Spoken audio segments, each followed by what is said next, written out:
नमस्कार विद्यार्थी मित्रांनो, शुभदा विद्यालय यूट्यूब चॅनलमध्ये पुन्हा एकदा आपल्या सर्वांचं मनापासून स्वागत.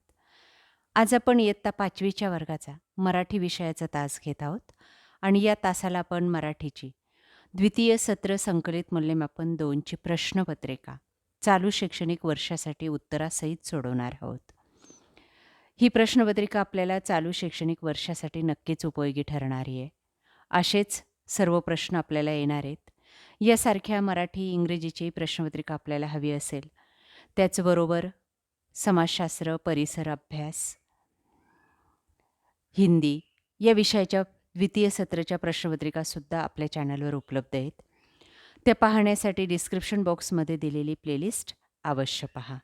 तत्पूर्वी मित्रांनो, आपण नवीन असाल, अजूनही चॅनलला आपण सबस्क्राईब केलं नसेल, तर चॅनल सबस्क्राईब करून बेल आयकॉनवर क्लिक करा, म्हणजे नवीन व्हिडिओची नोटिफिकेशन आपल्यापर्यंत सहज पोहोचेल.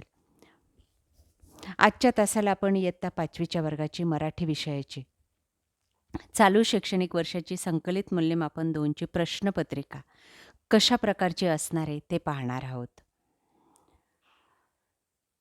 बघा, या ठिकाणी एकूण 50 गुणांचा आपला हा पेपर असेल. त्यात 40 गुण हे लेखी कामासाठी असतील आणि 10 गुण तोंडी कामासाठी. एकूण 11 प्रश्नांचा समावेश आपल्या प्रश्नपत्रिकेमध्ये असणार आहे. त्यासाठी 10 गुणांची जी काही तोंडी चाचणी असेल, त्या चाचणीमध्ये आपल्याला अशा प्रकारचे प्रश्न हे विचारले जातील.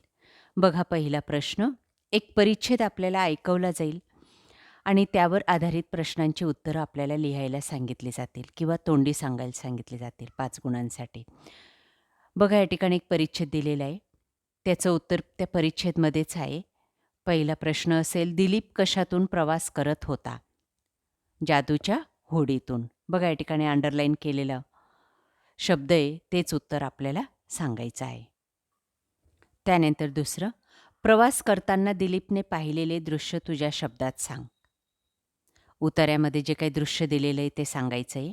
तिसरं, दिलीपला दिसणाऱ्या नद्या कशाप्रमाणे भासत होत्या? चांदीच्या ताऱ्यांप्रमाणे. ई असेल, उतार्यात समर्पक शीर्षक द्या. ते आहे जादूची होडी. या पद्धतीने आपण उतार्याच्या आधारे सर्व प्रश्नांची उत्तरं तोंडी सांगायची आहेत तोंडी परीक्षेसाठी. दुसरं, सूचनेनुसार कृती कर. 5 गुणांसाठी आपल्याला अजून एक उतारा दिला जाईल, तो वाचायचा आहे आणि त्यानंतर त्या उतार्यावर आधारित आपल्याला 3 गुण मिळणार आहेत वाचनाला. आ भाग असेल त्याचाच त्या उतार्यावर आधारित 2 प्रश्न विचारले जातील, त्याचं उत्तर सांगायचं आहे. पहिला प्रश्न, उतार्यात आलेल्या पात्रांची नावे सांग. तन्वी, तिची आई. दुसरं, तनयाच्या आईची नजर वर्तमानपत्रातील कशाच्या जाहिरातीवर होती? पुस्तक प्रदर्शनाच्या जाहिरातीवर. या पद्धतीने आपण 10 पैकी 10 गुण मिळवायचे तोंडी चाचणीचे. आता लेखी चाचणी आहे आपली 40 गुणांची. बघा, त्यासाठी आपल्याला अशा प्रकारचे प्रश्न विचारले जातील. प्रश्न तिसरा आपला असेल, एक सूचना फलक दिला जाईल आणि त्या फलकाचं वाचन करून आपल्याला विचारलेल्या प्रश्नांची उत्तरं लिहायची असतील. बघा तो फलक. सूचना फलक कोणासाठी आहे? त्या उतार्याच्या आधारेच उत्तर लिहायचे. तेव्हा उत्तर आहे सहजीवन सोसायटीतील रहिवाशांसाठी. आ भाग, सूचना फलकात कोणता मुद्दा नाही? पाणी विकत आणणे हा मुद्दा नाही आहे. ई भाग, सूचना फलकावरील सूचना कोणत्या दिनांकास देण्यात आली? 10 मार्च 2025 रोजी.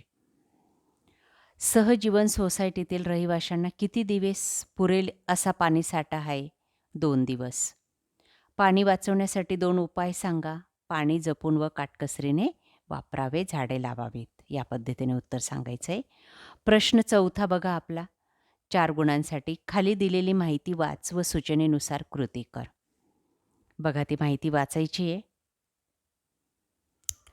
भित्तिपत्रक, बनविलेल्या किल्ल्याचं नाव रायगड किल्ला. साहित्य, माती, पाणी, विटा. किल्ला बनवण्याची कृती, माती भिजवून घेतला. कसा बनवला ते या ठिकाणी लिहायची कृती. त्यानंतर प्रश्न 5वा असेल, प्रसंग वाच आणि संवाद लिह. 4 गुणांसाठी. बघा असाच एक प्रसंग तुम्हाला दिला जाईल आणि त्यावर कल्पना करायची तू आणि आई कशा पद्धतीने त्या विषयावर बोलतायत ते या ठिकाणी लिहायचं आहे. बघा या ठिकाणी नमुना दाखल लेखन करून दाखवलेले आहे. आपण यापेक्षा वेगळंही लेखन या ठिकाणी करू शकतात.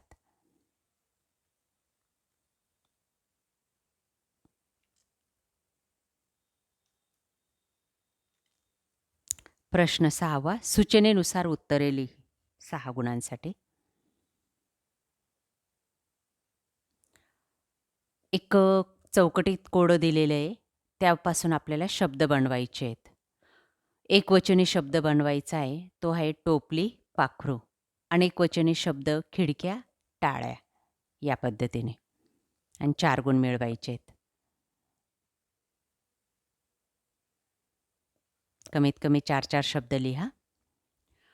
आ भागामध्ये आपल्याला रिकाम्या जागी क्रियापदाचा वापर करायचा आहे. कंसात क्रियापद दिलेले आहेत. बघा पहिलं, बेटावर अनेक फळांची झाडे होती. जंगलात अनेक पक्षी राहत होते. या पद्धतीने उत्तर लिहा. प्रश्न 7वा असेल आपला खालील सूचनेनुसार कृती कर 2 गुणांसाठी. योग्य विरामचिन्हांचा वापर करा. आरोही तू किती सुंदर नृत्य करतेस. स्वल्पविराम आणि उद्गारवाचक चिन्ह. 8व्याला आपल्याला एक अर्थपूर्ण वाक्य बनवायचं आहे 2 गुणांसाठी. अंतर. घरापासून शाळेचे अंतर किती आहे. अंतराळ शब्द टाकून एक वाक्य बनवायचं. यापेक्षा वेगळं वाक्य बनवलं तरीही चालणार आहे. सुनीता विल्यम एक अंतराळवीर आहे. प्रश्न 9वा चित्राचं निरीक्षण कर आणि त्याखाली विचारलेल्या प्रश्नांची उत्तरं लिहायची आहेत 6 गुणांसाठी. बघा एक चित्र आपल्याला दिलं जाईल आणि त्या चित्रावर आपल्याला प्रश्न असतील. पहिला प्रश्न, चित्राचा विषय कोणता. विषय आहे पतंग उडवणारी मुले. दुसरं, पतंग तयार करण्यासाठी कोणते साहित्य लागतात. रंगीत कागद, दोरा, डिंक या पद्धतीने साहित्य लिहायचे. चित्राचं वर्णन करायचं आहे. पतंग उडवणाऱ्या मुलांचं चित्र तुम्ही पाहत आहात आणि त्याचं वर्णन या पद्धतीने करायचं आहे आणि 3 गुण मिळवायचे आहेत.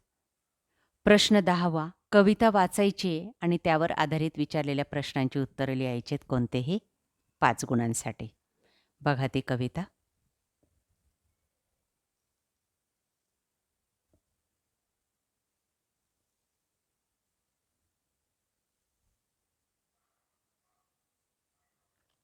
पहिलं, कवितेत आजीची तुलना कोणाशी केली आहे. झाडाशी.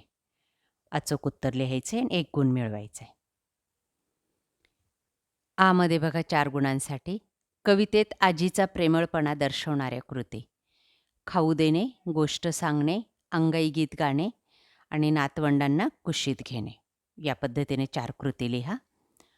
प्रश्न 11वा 7 ते 8 ओळीत उत्तर द्यायचं आहे आपल्याला. गोष्ट तयार करायची. एक रिकाम्या जागी आपल्याला शब्द दिलेले आहेत. त्यावर आधारित आपल्याला ती कृती बनवायची आहे. शक्तीपेक्षा युक्ती श्रेष्ठ. ही गोष्ट या ठिकाणी ते अशा पद्धतीने लिहायची आहे आणि मार्क्स मिळवायचे आहेत. अशा प्रकारे विद्यार्थी मित्रांनो, आज आपण इयत्ता 5वीची मराठी विषयाची संकलित मूल्यमापन 2ची 2000 चालू शैक्षणिक वर्षासाठी आपण ही प्रश्नपत्रिका अभ्यासलेली. आपल्याला ही प्रश्नपत्रिका नक्कीच उपयोगी ठरणार आहे. यासारखे नवनवीन व्हिडिओ पाहण्यासाठी आपल्या चॅनलला सबस्क्राईब करून बेल आयकॉनवर क्लिक करा. थँक्यू.